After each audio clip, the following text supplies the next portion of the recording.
Right ఇక సికింద్రాబాద్ లో శాంతియుతంగా ర్యాలీ నిర్వహిస్తున్నప్పటికీ పోలీసులు ఎక్కడికక్కడ అక్రమ అరెస్టులు చేస్తున్నారు. రైట్ ఇదే విషయానికి సంబంధించి మరింత సమాచారాన్ని తెలంగాణ భవన్ నుంచి మా ప్రతినిధి లివిల్ మనకు లైవ్ లో అందించేందుకు సిద్ధంగా ఉన్నారు. లివిల్ చెప్పండి, ఇక సికింద్రాబాద్ లో శాంతియుతంగా ర్యాలీ నిర్వహిస్తున్నప్పటికీ పోలీసులు అక్రమంగా అరెస్ట్ చేస్తున్నారు. అసలు పోలీసులు ఇంత దురుసుగా ప్రవర్తించడానికి కారణం ఏంటంటారు లివిల్?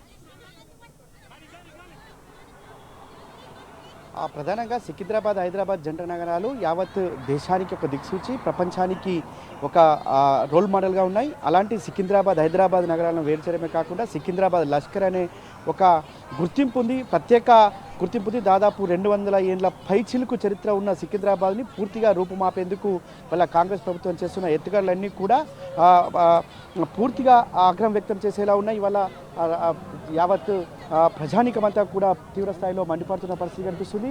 ఇవాళ తెలంగాణ భవన్ నుంచి పెద్ద ఎత్తున వెళ్తారని ఉన్న నేపథ్యంలోనే ఎక్కడికక్కడ అరెస్టు చేస్తున్న పరిస్థితి కనిపిస్తుంది.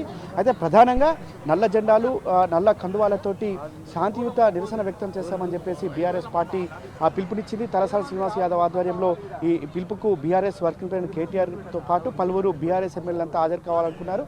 అయితే మొదట అనుమతిస్తామని చెప్పేసి చెప్పింది. 5 రోజుల క్రితం ఏదైతే అనుమతికి మంజూరు చేశారో, కానీ అనుమతికి అప్లై చేశారు, కానీ అటు ఏ కమిషనరేట్లో ఉందో కూడా తెలియని పరిస్థితి ఇవాళ ఈ సికింద్రాబాద్ పరిస్థితి ఉంది. మొదటగా హైదరాబాద్ సిపిని కలిస్తే మా పరిధి కాదు, ఇది మల్కజ్గిరి పరిధికి వస్తుందని చెప్పి మొదటగా చెప్పారు. తర్వాత మల్కజ్గిరికి వెళ్తే అక్కడ మాకు సంబంధం లేదు, చూస్తా మీరు శాంతియుత నిరసనలు అంటున్నారు కదా, చేసుకోండి అని చెప్పారు. కానీ చివరికి పర్మిషన్ నిన్న అర్ధరాత్రి వరకు కూడా పర్మిషన్ ఇవ్వలేదు. నిన్న అర్ధరాత్రి రిజెక్ట్ చేస్తున్నట్టు చెప్పారు. పూర్తిగా ఇవాళ ప్రభుత్వం మీద వ్యతిరేకత, హైదరాబాద్ నగరంలో కాంగ్రెస్ పార్టీకి పట్టు లేదు కనుక దీన్ని విచ్ఛిన్నం చేయాలని ఒక కుట్రలు చేస్తున్నట్లు ప్రధానంగా అర్థం చేసుకోవచ్చు. అందులో భాగంగానే పెద్ద ఎత్తున నిరసన ర్యాలీలు కొనసాగుతున్నాయి. ఒకవైపు, మరోవైపు తెలంగాణ భవన్కు బీఆర్ఎస్ వర్కింగ్ ప్రెసిడెంట్ కేటీఆర్తో పాటు పలువురు మాజీ మంత్రులు అంతా కూడా చేరుకున్నారు. వారంతా ఇక్కడే అడ్డుకునే ప్రయత్నం చేస్తున్నారు. ఎక్కడికక్కడ శాంతియుత ర్యాలీని సైతం అడ్డుకొని అవజరస్ చేస్తున్న పరిస్థితి వాళ్ళ నగర వ్యాప్తంగా కనిపిస్తుంది. ప్రధానంగా కాంగ్రెస్ ప్రభుత్వం చేస్తున్న తీరుకు నిరసనగా శాంతియుతంగా నిరసన వ్యక్తం చేస్తానంటే కూడా వాళ్ళ ప్రభుత్వం ఈ రకంగా వివరించడం ఏంటంటూ కూడా మండిపడుతున్నారు. ఇవాళ తలసాని శ్రీనివాస్ యాదవ్ శాంతియుత ర్యాలీకి నిన్న అనుమతి ఇచ్చినట్లే ఇచ్చారు, అర్ధరాత్రి ఎందుకు రద్దు చేశారో కూడా పోలీసులు చెప్పాల్సిన అవసరం ఉంది.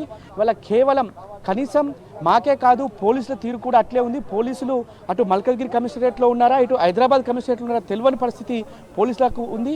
వారికి కావచ్చు, ఇటు ప్రజానికానికి కూడా ఇదే దుస్థితి ఉంది. ఇలాంటి తరుణంలోనే హైదరాబాద్, సికింద్రాబాద్ చరిత్రను రూపుమాపేందుకు ప్రయత్నం చేస్తానంటే చూస్తూ ఊరుకోబోం. ఇవాళ మీరు అడ్డుకోవచ్చు, కానీ మాకు న్యాయపరంగా మేము వెళ్తాం, న్యాయపరంగా మేము దీనికి అనుమతులు తీసుకుంటాం. ఖచ్చితంగా ఫిబ్రవరి మొదటి వారంలో మళ్ళీ దీనిపై పోరాటం చేస్తాం. ఎట్టి పరిస్థితుల్లో సికింద్రాబాద్ కమిషన్ ఏదైతే కమిషనరేట్ ఏర్పాటు కావచ్చు, సికింద్రాబాద్ పేరు మాపుతా అంటే చూస్తూ ఊరుకోమంటూ కూడా ఇవాళ ఆగ్రహం వ్యక్తం చేస్తున్న పరిస్థితి కనిపిస్తుంది. ఖచ్చితంగా ఇవాళ తెలంగాణ పట్ల ఏమాత్రం సోయి లేదు, ఇవాళ హైదరాబాద్ నగరం పట్ల అంతకన్నా సోయి లేదు ప్రభుత్వానికంటూ కూడా బీఆర్ఎస్ మాజీ ఎమ్మెల్యే కావచ్చు, ఎమ్మెల్యేలంతా కూడా మండిపడుతున్న పరిస్థితి కనిపిస్తుంది. ఇవాళ నిరంకుశత్వానికి నిదర్శనంగా ఇవాళ ప్రభుత్వం వ్యవహరిస్తుంది. జై సంవిధాన్ అని చెప్పేసి రాహుల్ గాంధీ రాజ్యాంగాన్ని చేతపట్టుకొని దేశమంతా తిరుగుతారు. కానీ ఇవాళ కాంగ్రెస్ అధికారంలో ఉన్న రాష్ట్రంలోనే కనీసం అంబేద్కర్ రచించిన రాజ్యాంగం అమలు కావట్లేదు, కేవలం అనుమూల రాజ్యాంగం మాత్రమే అమలవుతుందంటూ కూడా ఇవాళ ఆగ్రహం వ్యక్తం చేస్తున్న పరిస్థితి కనిపిస్తుంది. ఇలా ఎక్కడికక్కడ ఈ అణచివేసేందుకు కుట్రలు చేసినప్పటికీ కూడా ఇప్పటికే పెద్ద ఎత్తున వేలాది మంది తెలంగాణ సికింద్రాబాద్ క్లాక్ టవర్ పరిసర ప్రాంతాల్లో చేరుకుని వారంతా కూడా నిరసనలు వ్యక్తం చేస్తున్న పరిస్థితి కనిపిస్తుంది. అయితే దీనికి సంబంధించి ఇప్పటికే బేగంపేట వరకు కూడా అంతా ఇవాళ ఏదైతే బేగంపేట పరిసర ప్రాంతాల్లో బేగంపేట కావచ్చు, ఆ పక్కనున్న రసూల్పుర, ఇవన్నీ కూడా సికింద్రాబాద్ కలపడం అంటే పూర్తిగా వాళ్ళ ప్రభుత్వం ఏం ఆలోచిస్తుందో కూడా తెలియని పరిస్థితి. తెలంగాణ భవన్కు బీఆర్ఎస్ వర్కింగ్ ప్రెసిడెంట్ కేటీఆర్ చేరుకున్న తెలియగానే పెద్ద ఎత్తున పోలీసులు మోహరించారు. ఇక్కడ ఎప్పుడు ఏమవుతుందో తెలియని పరిస్థితి.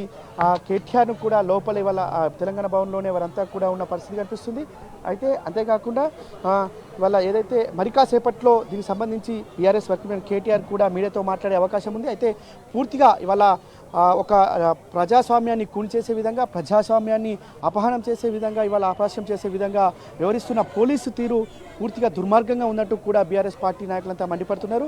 వాళ్ళ ఒక సికింద్రాబాద్ నగరాన్ని పేరు మారుస్తానంటే చూస్తూ ఊరుకోబోం, ఖచ్చితంగా దీనిపై మేము ఎంతటి పోరాటానికైనా సిద్ధమని చెప్తున్నారు. వాళ్ళ నాడు తెలంగాణ ఉద్యమం ఏ విధంగా అయితే ఎగిసిపడిందో దానికి రెండింతలుగా సికింద్రాబాద్ పేరు మారుస్తానంటే చూస్తూ ఊరుకోమని చెప్తున్నారు. అయితే ప్రధానంగా ఇవాళ ఏదైతే దీనికి సంబంధించి అటు మల్కజ్గిరి దాంట్లో కలుపుతుంటే కేవలం వారికి హైదరాబాద్లో పట్టు లేకపోవడమే దీనికి ప్రధాన కారణంగా చెప్తున్నారు. అటు హైదరాబాద్ నగరానికి సంబంధించి ఒక చరిత్ర ఆనవాళ్లను తీసేసే విధంగా ఇవాళ ప్రభుత్వం కుట్రలు పన్నుతుంది. వాళ్ళ ప్రభుత్వం అంతా కూడా ఆ విధంగా చేస్తుంది. వారికి హైదరాబాద్ నగరంలో ఒక్క సీటు కూడా రాకపోవడమే దీనికి నిదర్శనంగా చెప్పుకోవచ్చు. ఎందుకంటే ప్రభుత్వం రోజు రోజుకు ఇక్కడ దిగజారి వ్యవహరిస్తుందని చెప్పేసి కూడా వాళ్ళు ఇక్కడ ఉన్న నాయకులంతా చెప్తున్నారు. పూర్తిగా ప్రభుత్వ నిర్లక్ష్యానికి నిదర్శనంగానే వాళ్ళ ఏ జోన్ను ఎక్కడ కలిపారు, ఏ డివిజన్ ఎక్కడ కలిపారో కూడా తెలియని పరిస్థితి ఉంది.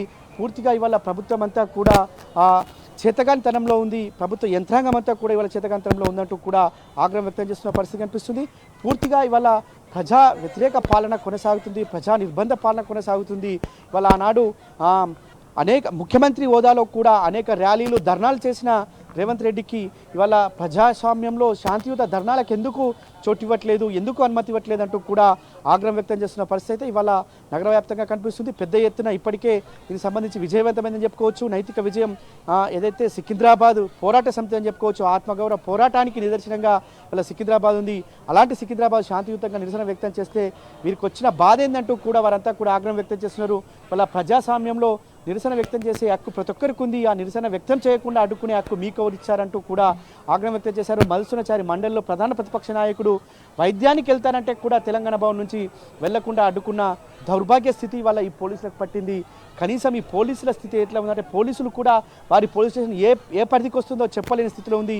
మీకు కూడా అన్యాయం జరుగుతుంది, మీరు కూడా మేల్కొని అంటూ కూడా బీఆర్ఎస్ శ్రేణులంతా వారికి చెప్తున్న పరిస్థితి వస్తుంది. ఓవరాల్గా అయితే ఇవాళ ఏదైతే శాంతియుత ర్యాలీకి పిలుపునిచ్చిన నేపథ్యంలో ఇది పెద్ద ఎత్తున సికింద్రాబాద్ అన్ని వర్గాల ప్రజలు, అన్ని రంగాలకు సంబంధించిన పారిశ్రామికవేత్తలు కావచ్చు, బిజినెస్ మ్యాన్లు కావచ్చు, అక్కడ వర్తక వ్యాపారులంతా కూడా పెద్ద ఎత్తున అక్కడ చేరుకొని నల్ల జెండాలతో, నల్ల కండువాలతో శాంతియుత నిరసన వ్యక్తం చేసి వాళ్ళ సికింద్రాబాద్కు ముట్టుకుంటే అగ్గి అవుతుందని మాత్రం ప్రధానంగా నిరూపించారు. నిఖత్. Right, thank you లివిల్.